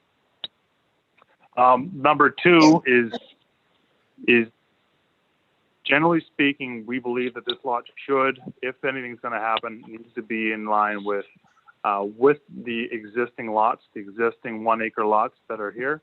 And we have been provided no information as to what these are going to look like in terms of setbacks, materials. Just now learning that this is, they're no longer going to be on septic, so that's news to me. And so there's a little bit more information needed. There's also about a 6 to 10 foot grade change from our property at 161 to 151. I'm not clear on what that has in terms of drainage impact for our properties, but I would expect that some sort of drainage study should be provided, especially given that our site is currently on septic and will remain on septic. Next item would be, we do have approximately 20 evergreen trees, 30 years old, all along the property line. And based on the setbacks, I would say that there's extreme risk to the trees being able to withstand construction. So I would expect it would have some arborist report setting limits on construction within the proximity of the drip line of those trees that are existing. So next we would be looking at really just setting and understanding what the restrictions are on this construction or proposed severance and the new building. When we purchased our lot at 161, we understood exactly how much privacy we had from the adjacent property owners. With the 2-story lot that's at approximately 10 feet higher elevation, would be looking directly into our yard. And so I would not consider any of these things to be minor. And without us understanding the true impact, I think we need a whole lot more information than what we've been given.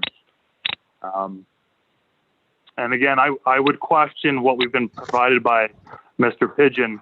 The sanitary cover of 4 foot might be a minimum requirement by engineering guidelines. But if you were to look at the elevation for Ratcliffe, there is absolutely no reason why there couldn't have been multiple lots that were given the same opportunity if the city did believe that to be necessary to extend into these locations. That is a grade change that's much more than 4 feet higher along Ratcliffe.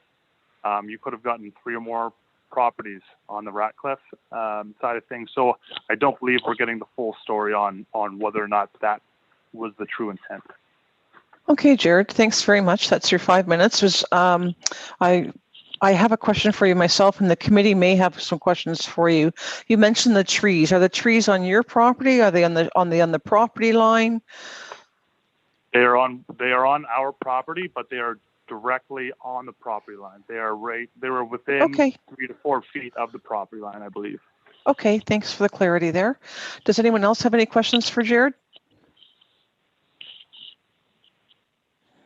Seeing none. Thanks very much, Jared. Appreciate your time this evening. And Maria, do we have anyone else that's joining us? No, I have not gotten any more delegates. Okay, thanks very much. Any further questions? Well, we've got Chris on the line. No, but I do have a question for the staff through the chair. Sure. If I may.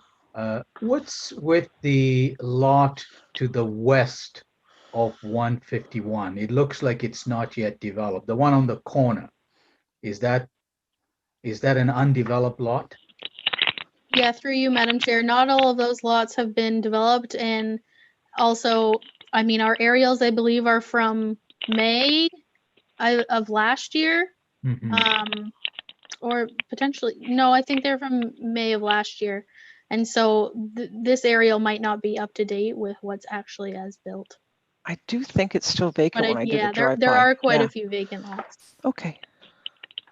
Thanks. Chris, you can, if you want to, did you want to add something, Chris, or are you good? If you wouldn't mind, so lot 141 is actually part of the Hunt Club subdivision that was just recently approved. So 151, so the subject property is, I'll call it the old subdivision. 141 is the start of the new subdivision, as is 140, which is right across and has a similar frontage to 146 and 152.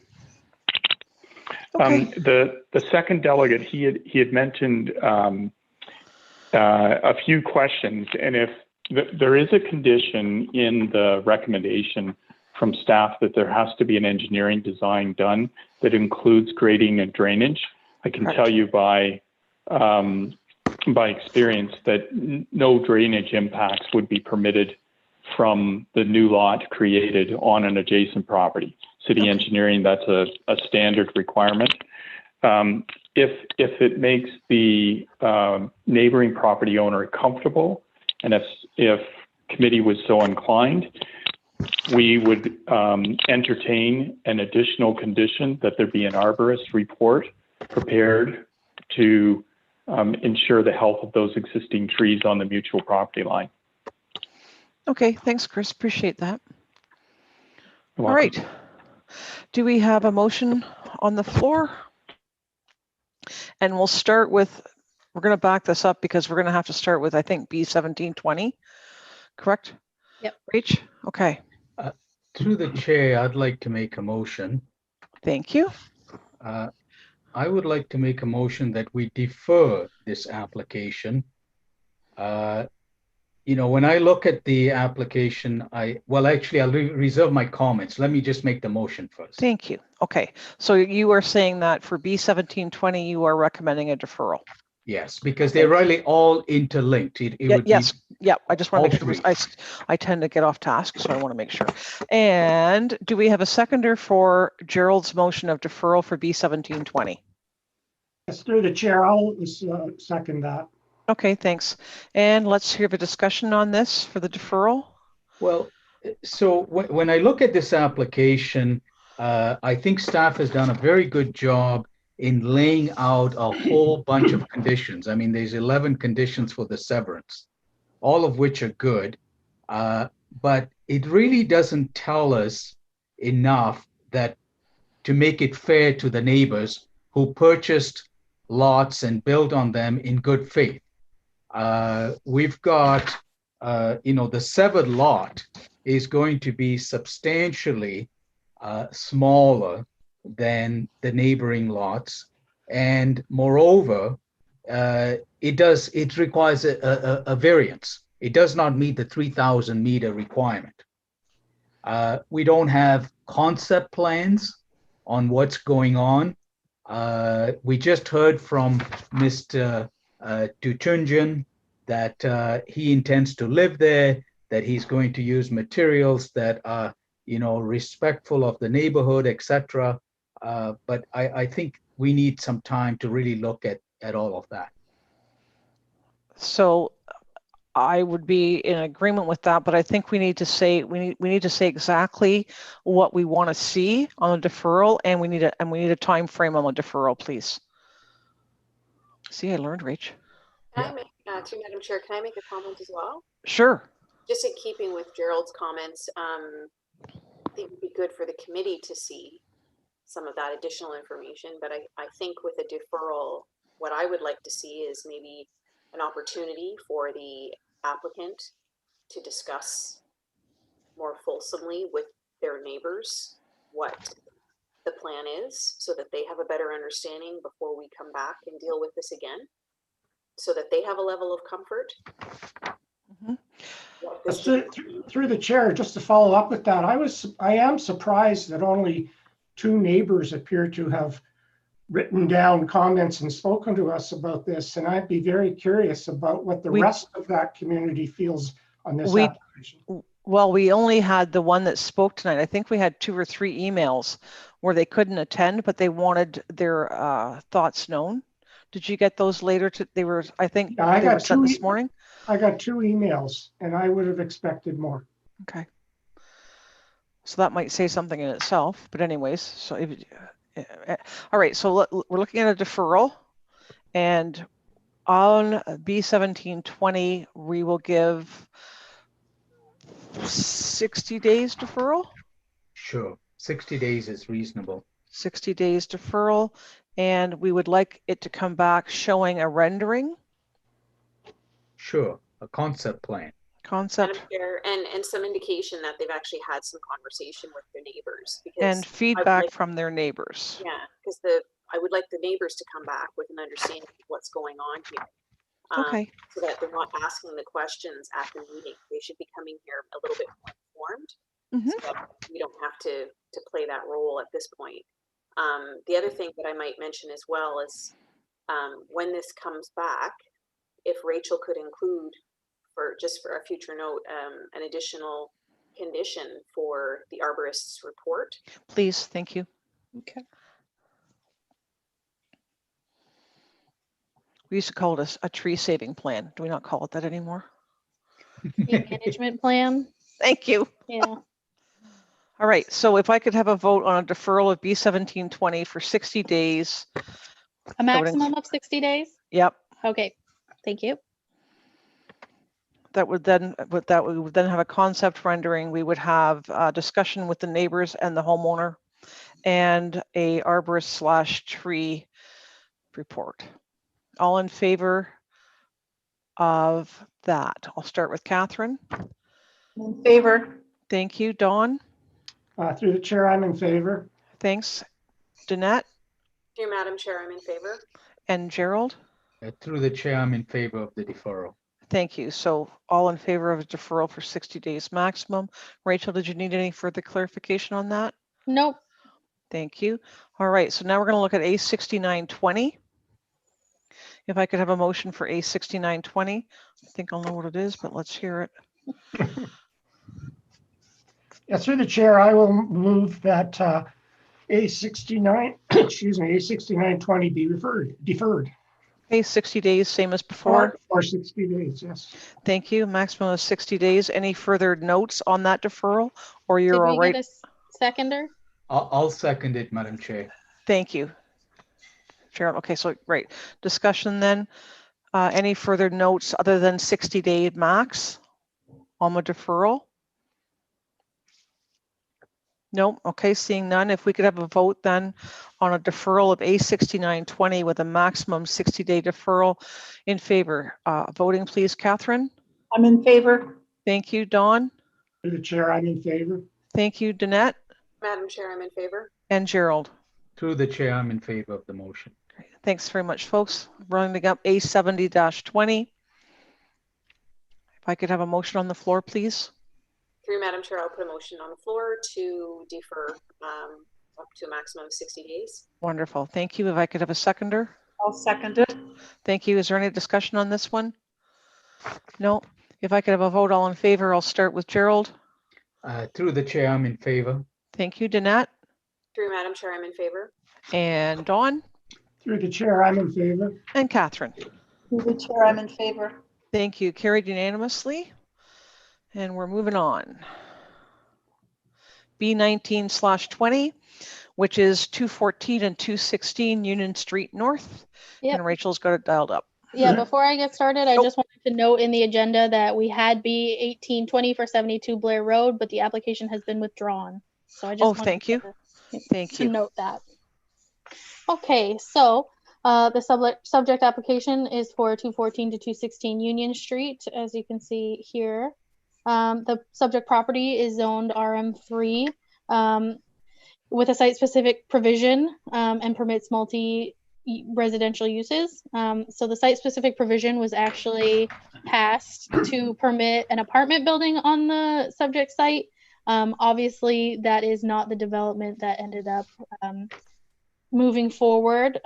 So here we have an application that is proposing to sever 214 and 216, which were remnant parcels of the original severance in 2017, which divided this property into the street fronting towns, as well as the properties on Ann Street. So this was comprehensively designed through site plan to all be part of one application. Due to some servicing issues that needed to be addressed, 214 and 216 lapsed, and therefore they have to come back through the severance application. So the property is generally surrounded by street fronting towns on Union as well as on Duke Street. Previously, this application had been interpreted as street fronting towns and are being designed to those standards. The proposed development will be similar in nature to the newly constructed towns on Duke Street. So here's the actual lots. This was the site plan. And so it's basically a mirror image of those lots on Ann Street. Here are the proposed building envelopes, which are in keeping with the existing development. And then these are the new developments on Duke Street. So the new proposals will be very similar in design to these newly constructed towns. So the severance is consistent with the existing development in terms of lot size and shape, as well as coverage and massing. And development will result in 2 saleable lots of an underutilized vacant property that will respect the character of the existing neighborhood. And then staff recommend approval of the variance application subject to the 8 conditions set out in the recommendation report. Thanks, Rachel. Any questions from committee for staff before we give the floor to the delegate? Nope, seeing any. Great. Are we dialing up with Kristen? Yes, I have her on the line. Thank you. Hi, Kristen. Hi, how are you? Good. How are you? I'm good, thank you. So you may speak to the application now. Absolutely. Good evening, everyone. Can you hear me? Perfectly. Good evening. My name is Kristen Barrisdale from GSP Group. I am here to speak to one consent application for 214 and 216 Union Street. These applications were actually subject to previous applications considered by the Committee of Adjustment in 2017. We did have former decisions on these applications. However, because of servicing considerations and cost, the applicant had decided at that point to let the applications lapse. The developments that were approved along Duke Street as well as Ann Street, north of these 2 parcels, have been quite successful. The developer has experienced pretty quick sales and great feedback from purchasers with regards to the unit, so has decided to invest in the servicing that is required to allow for the severance of these 2 lots. I think in your package, they're noted as parts 17 and 18, or sorry, excuse me, 16 and 17 on the reference plan that had previously been prepared for the last consent applications. The intent is to provide for a similar type of housing that exists on Duke Street. I think as part of this application, Rachel may have presented to you pictures showing the units along Duke Street. So that should give you a good indication as to what the future development of these sites will look like. We've had a chance to read the staff report and we have no concerns. These are pretty much the exact same conditions that were applicable to the previous application. But at the time, we abandoned the severance application for these two lots. So I'm happy to answer any questions that you may have. Thanks, Kristen. Does anyone in the committee have questions for Kristen? No, doesn't look like it. Kristen, thanks very much for your time. Appreciate it. Thank you, Thank Kristen. you. All right. Do we have a motion for the floor?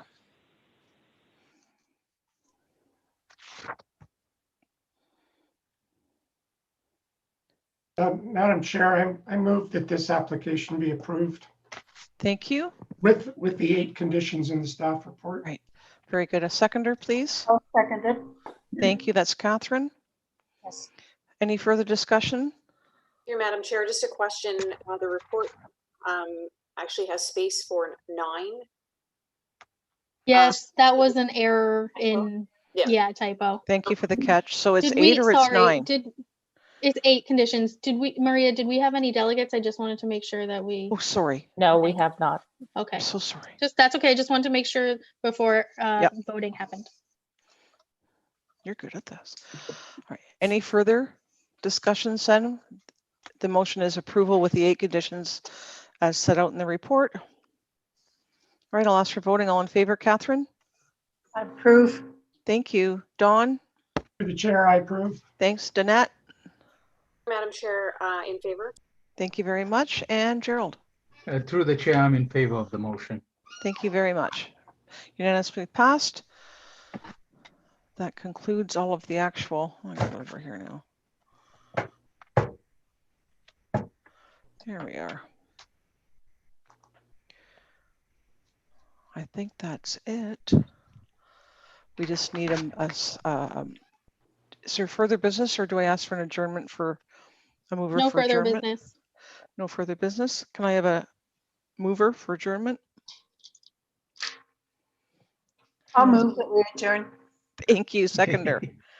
I'll second it. Great. Thanks.